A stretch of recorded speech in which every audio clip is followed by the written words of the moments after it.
Hey Diwanas, welcome back to my channel. So it's been a while since I did a video related to pre-colonial because, I'm not as active on YouTube compared to TikTok, but I am finally here.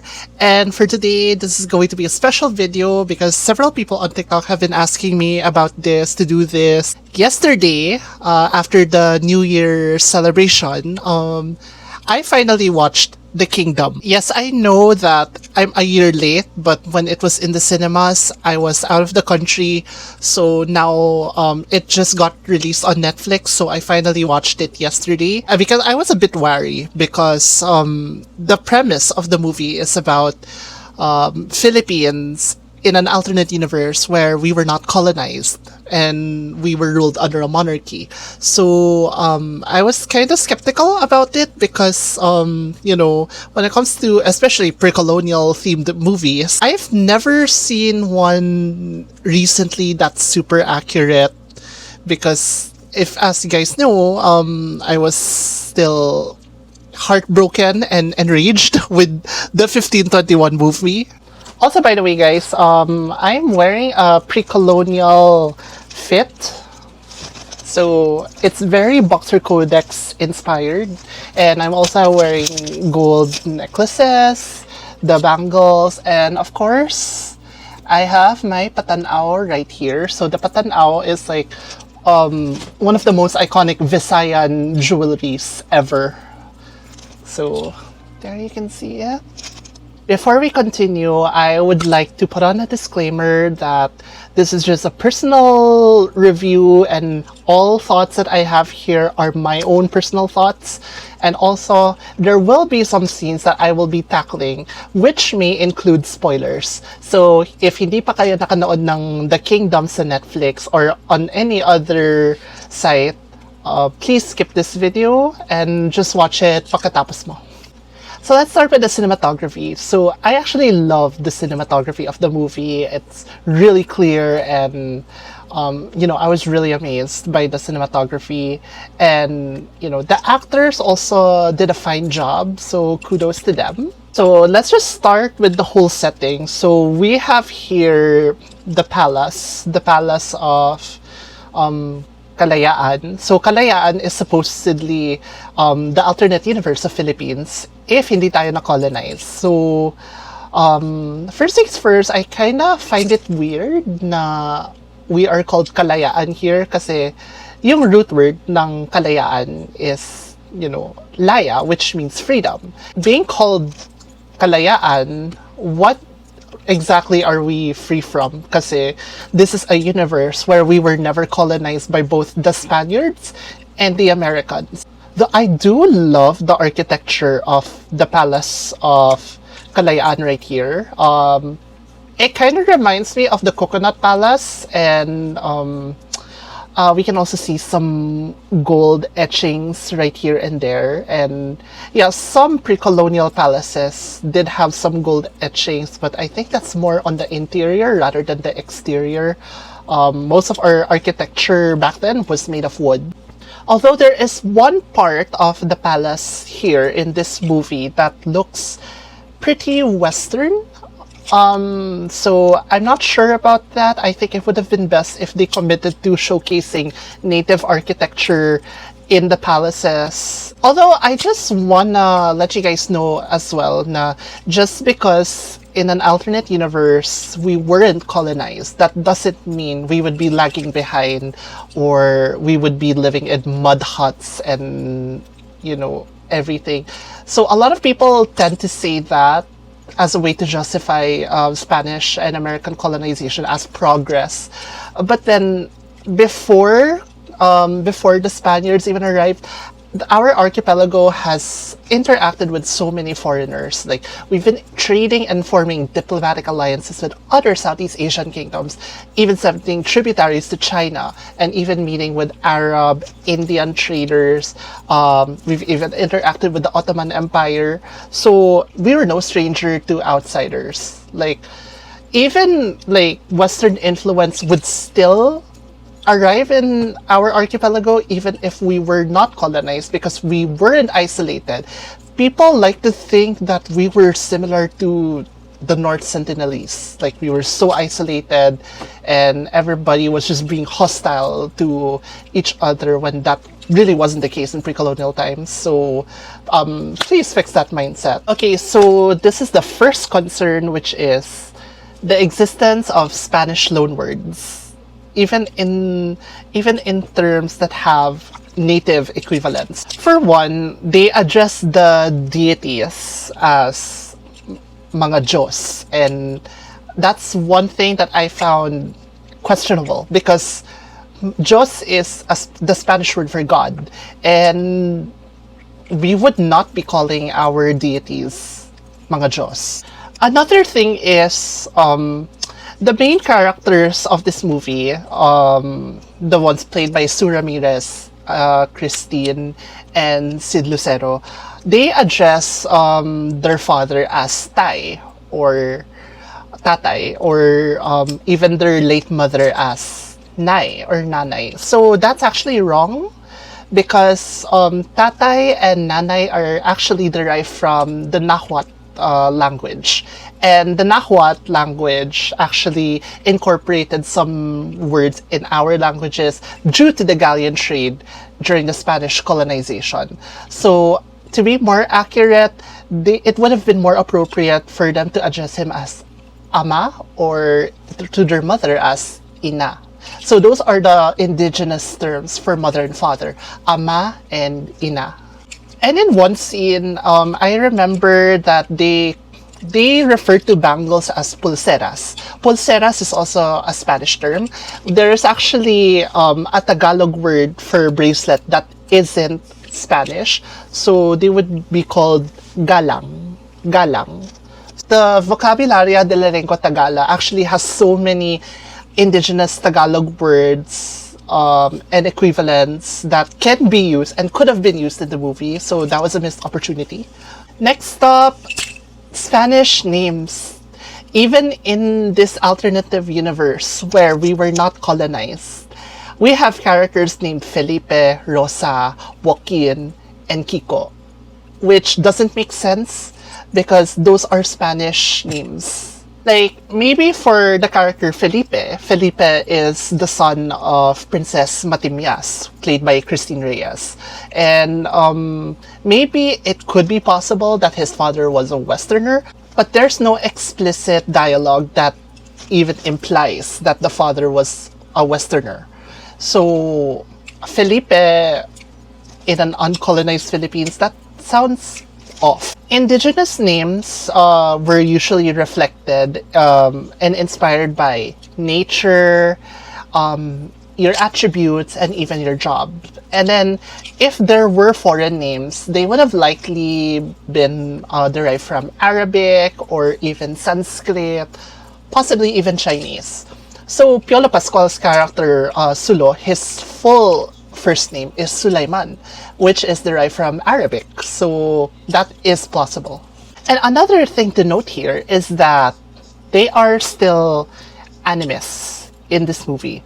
So they worship Bathala, so because we were not colonized, Christianity would never reach the islands. Although, I'm not sure if there would still be Tagalogs who would practice animism, because by that time Islam was also growing in the Tagalog region. So especially Maynila, which has cultural ties with Brunei. So I don't know if they would remain animist in this timeline, because likely Islam would have spread even more. Although that doesn't mean the whole archipelago would have been Muslim, because there were still a lot of areas that still practiced animism and a blend of animist and Hindu Buddhist beliefs, like the Visayans. So my people were not Islamized, so we would have been animists plus Hindu Buddhists. Those in the Cordilleras and even the Lumad people in Mindanao, the indigenous people of Mindanao, they would have practiced animism. And we can see that they are definitely animists because they have a babaylan. But they would not call her baylan or babaylan, because babaylan is a Visayan term for a priestess or a shaman. For Tagalogs, they would have called their shamans Catalonan. So the Babaylan is mostly a Visayan term, so only the Visayans and even parts of Mindanao would use the term Babaylan. If there's any additional info, please type it down in the comments. Also, I just wanted to add that they pronounce Raja as Raha. Although Vic Soto redeemed it and he said Raja. So that's correct because Raha is a Spanish pronunciation. Likely, Tagalogs would have called their Rajas as Raya or Ladja, and eventually even Raja, because that's how the term is said all over Southeast Asia, Raja. Also, in the world building, Kalayaan basically united the whole archipelago. So I'm not sure how they would explain it in that timeline because even back then, we were not one nation. I mean, the concept of a nation state is very modern. So, only Maynila would constitute as its own kingdom. Those in the Visayas, like Sugbo, which is Cebu, would have been a completely independent kingdom. Butuan, Sulu, Maguindanao, Lanao, Oton, Caboloan. So they would have been completely separate kingdoms and barangays. So they would not follow, they were not under one government. Okay, now let's head on to the costumes. My favorite. So when we look at the costumes, we can definitely see that it looks very, very different from how Filipinos dress today. Since we were not colonized, we can see that they utilized more on indigenous fabrics, Southeast Asian fabrics and styles. So there would be no panuelos, there would be no sayas, there would be no piña, because piña was introduced by the Spaniards. Well, the raw ingredient of piña, which is pineapple. So pineapple is not native to us, but the weaving of piña started in the colonial era by our people. One of the main highlights of this movie is Princess Luwalhati's wedding. So here, Princess Luwalhati is set to marry a Thai prince, which is also not uncommon in pre-colonial times because there were intermarriages between royals from other Southeast Asian nations. Like one of the noble ladies or princesses of Sulu actually married a Minangkabau prince who founded Lupasug. There were also intermarriages between royals from Luzon and Brunei. So Princess Luwalhati marrying a Thai prince is gonna be very plausible, although maybe Thailand might be a bit too far because most of our intermarriages are with other maritime Southeast Asians. But, it's highly plausible that there would be an intermarriage between our people and Thais. Because everybody was intermarrying one another. There was no like, we can only marry within our own people. The one thing I didn't like was the wedding dress because it's very, very Western. It's a shame because it would have been nice to showcase how our traditional clothing would have evolved if we were not colonized. Because the Barat Saya that we know today is a combination of indigenous and Spanish influences. But it would have been nice to see, Dayang Luwalhati wearing an alternate traditional clothing. Because I would have loved to see her in an intricate baro, and then maybe she has a silk tapis, or maybe during this time, maybe the baju kurung or the kebaya would have been more widespread. So that's a missed opportunity to see that for Dayang Luwalhati's wedding. In fact, the men had more culturally accurate and culturally plausible attire. Like Lakan Makisig, Vic Soto, and Prince Baguis. They're both wearing what would have likely our rulers would have worn in an alternate universe if we were not colonized. So you have like the very Southeast Asian sablay. They're also wearing the pudong, which is the crown or the head wrap. That would have been plausible, and I feel like they even did justice for the ties here. But yeah, the men look way more culturally accurate in their clothing. This one is obviously a more creative Liberty output. Although it's very interesting, so it's very unique. Although, just a little bit of fun fact, we actually never wore pearls as jewelry. So back then, we never really wore pearls because we didn't see value in them. It was only after the Chinese started selling them and trading them did we think, maybe there is some value in them. Because literally, like after we harvest pearls, we just dispose of them. Like we didn't care for the pearls at all when we were harvesting oysters. So it's really funny, but yeah, I guess during this time, maybe we did eventually see the value in pearls. That's why Babaylan Silay is decked out in pearls. Okay, this one made me very happy. So during one of the scenes where they are negotiating with the rebels or secessionists, Vic Soto's character is wearing a salampay. And that is very accurate because the salampay is something that Tagalog men wore, and usually it's woven by their wives. So I would assume that this is something his wife would have woven or maybe obtained or had a weaver commission it. Yes, men did wear shawls, and I think if we weren't colonized, the men would continue to wear shawls over their shoulders. Although his jacket right here, it looks more Indian rather than maritime Southeast Asian. Although, again, maybe I could see it because this kind of silhouette also exists among the Javanese and Malays. But, initially, it looked kind of Indian to me. While the women, I'm kind of disappointed. Kasi the women look very Western. Even the like depiction of their clothing.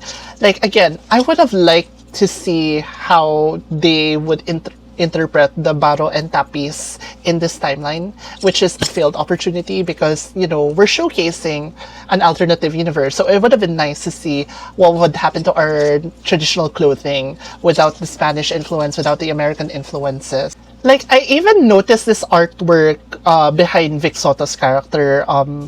That's clearly the Spanish colonial style of our Barot Saya, Barong Tagalog, which feels off because I feel like it would have been better if they had Boxer Codex inspired artwork, because the Boxer Codex is one of the earliest illustrations of our people and the most that we have for pre-colonial fashion. So it's another missed opportunity. What a shame, because it would have looked amazing. And even here in the funeral scene of Lakan Makisig, because he was challenged to a duel. So props to them because they're actually wearing white. So white is actually the mourning color in pre-colonial times. Although supposedly Pedro Chirino mentioned that the Tagalogs wore black during funerals. But then I don't have any other sources to cross-reference because majority of what I've seen in the Visayas, even in other Southeast Asian countries, majority wore white. So white was like a funerary color. Although I did interact with some other people from Borneo, they wore black during, funerals or mourning period. So maybe since they're Tagalogs here, I think they should have been wearing black. But then again, I don't think the white is impossible either because it's such a widespread color for mourning in Southeast Asia and East Asia. Although I don't think they would be decked up in jewelry. Like Princess Patimyas and Princess Lualhati and even Felipe are decked up with their crowns, their pudong. I don't feel it would be appropriate, especially during the funeral of the late Lakan. And during Dayang Luwalhati's coronation, because a lot has happened, I don't wanna spoil too much, but stuff happened, and then eventually she becomes the reigning queen. Again, it would have been nice to see her ceremonial outfit to be reminiscent of our traditional clothing, because her gown looks very westernized. And she's also wearing a crown that you can also find on Shopee. One thing I wanted to point out is that she and Piolo, so Piolo has a necklace, and then she has like something reminiscent of a kamagi. So those are belts. Yeah, so Piolo is wearing a belt around his neck. In fact, I'm wearing the same one right now. Also, during the funeral scene, Vic Soto looks like what appears to be wearing a death mask. So that I am not sure if that would have been plausible, because the death masks were mostly practiced in Visayas and Mindanao. I don't think the Tagalogs ever practice wearing death masks on their face. One thing I like to point out is that everybody here is tattooed. So they have tattoos on their wrists, they have tattoos around their necks and collarbone. So it's a reminiscence of our pre-colonial practice of tattooing. But the thing is, these people are descendants of Raja Sulaiman, Lakandula. During that time, like the Tagalogs in that region stopped tattooing. So I don't know why they tattooed here, because the Tagalogs in that area stopped tattooing. Like the only people that continued to tattoo were the Ilocanos, the Cordillerans, the Visayans, especially the Bicolanos, and even the Marinduque Tagalogs. But for them having tattoos, even if they're not from those areas, it feels off for me. And then we have Piolo's character, Sulo. He's not tattooed because of his father's actions. So in pre-colonial times, people with no tattoos, I'm speaking on a Visayan perspective, so they would have been called Mapurao. So those who were not tattooed were often ridiculed and shamed. And yeah, if he were from that region, he would definitely be shamed for having no tattoos. Because in this movie, his character experienced discrimination because he has no tattoos on his arms, or on his body in general. But I think what they've done mostly is like cultural mishmash. So there's one scene where, they were discussing about a bracelet. So Dayang Luwalhati wants to wear a bracelet for her wedding, and this bracelet is really pretty, by the way. I would wear this bracelet. This bracelet has the engraving of the Bakunawa.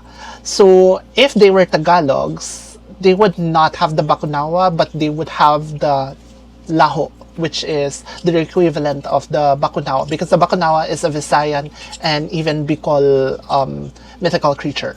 So it would have been more accurate for her to wear a Laho bracelet. But you know what, I guess the Laho would have looked similar to the Bakunawa, but they called it Bakunawa, so that's one mistake if they were supposed to be Tagalog. So the closest thing that we can see on the evolution of our traditional clothing would be on the palace servants, because they're the ones that are wearing what looks to be an evolution of the baro and tapis.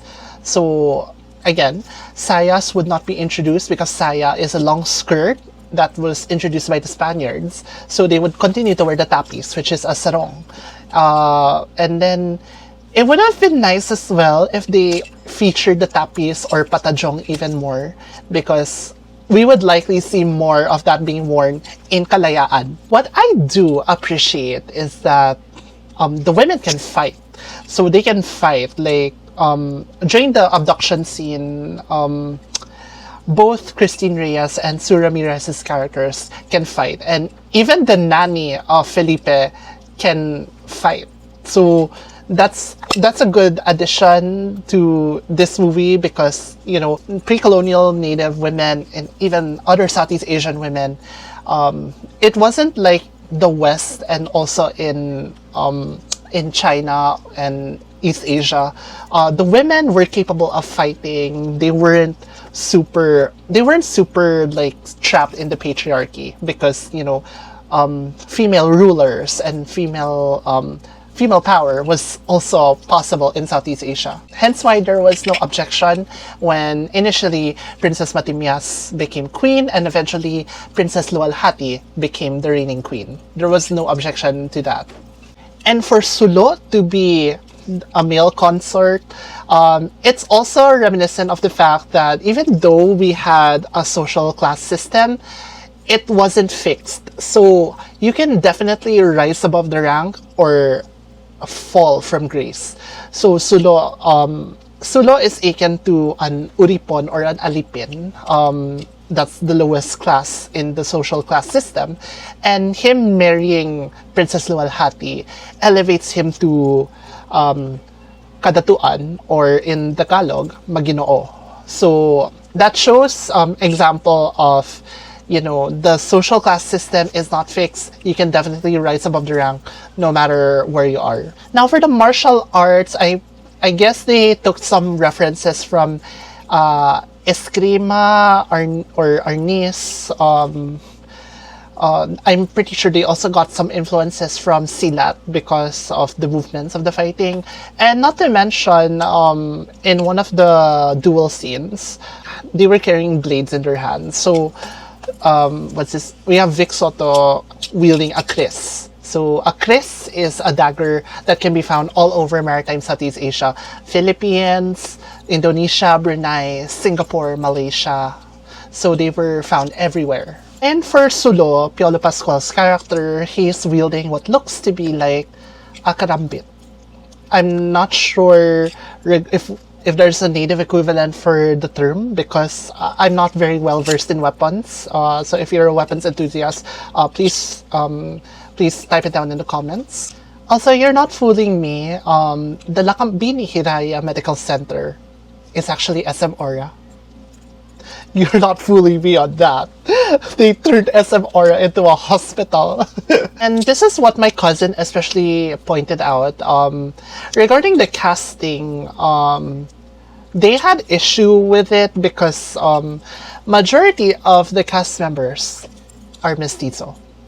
And in an uncolonized Philippines, we have people who are half white portraying royals in an uncolonized alternative timeline. So that's one of the issues they had, and I think other people have also pointed that out. Second of all, what's this? The usage of English, like